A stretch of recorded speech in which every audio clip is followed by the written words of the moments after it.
I would not let my job dictate my principles. You right now are letting it dictate your morals.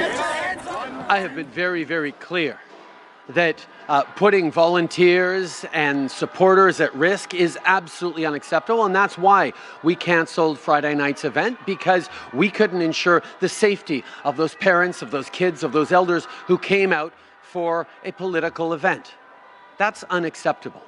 But I do think we need to understand that people have had a tough year, that the world is changing rapidly, that there is fear, there is anxiety out there.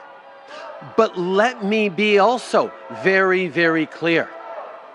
I am absolutely resolute in my conviction to continue to move Canada forward. And that's the choice people get to make in this election. We are absolutely steadfast in needing to continue to move forward with vaccinations to keep Canadians safe, including those 4 or 5-year-old kids who can't yet get vaccinated.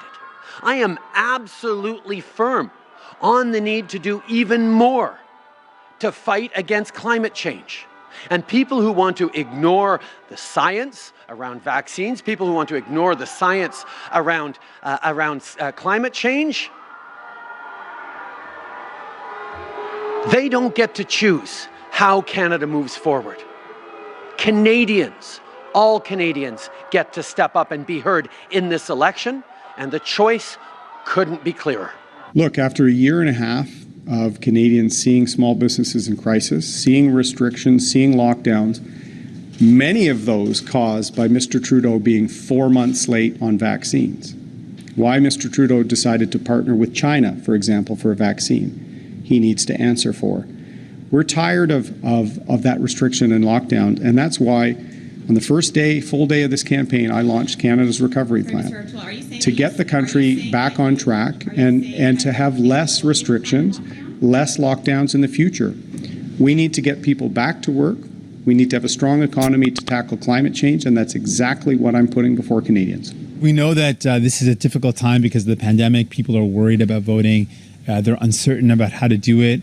And we've seen in recent pandemic elections that there was a reduction in turnout because people were nervous about how they could actually vote and were worried about feeling safe. We want to encourage people that you can vote. And if you want to tackle the housing crisis, you need to vote for the NDP. And to do that, we wanted to make sure people who wanted to vote for us had a way to do that. And to do that, we want to set this website up so people can easily vote. They will be provided with the information necessary to vote. You need to know what riding you're in, so providing your postal code gives you that information about what riding you're going to be voting in.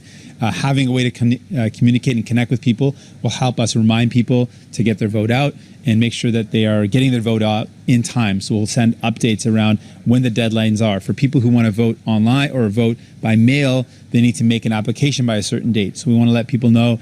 You mentioned that you wanted to vote, the deadline's coming up. So that's a way for us to stay engaged, to remind people to vote, and to encourage them to get out. Again, I want to remind folks, it is easy, you can do it. Please get out and vote.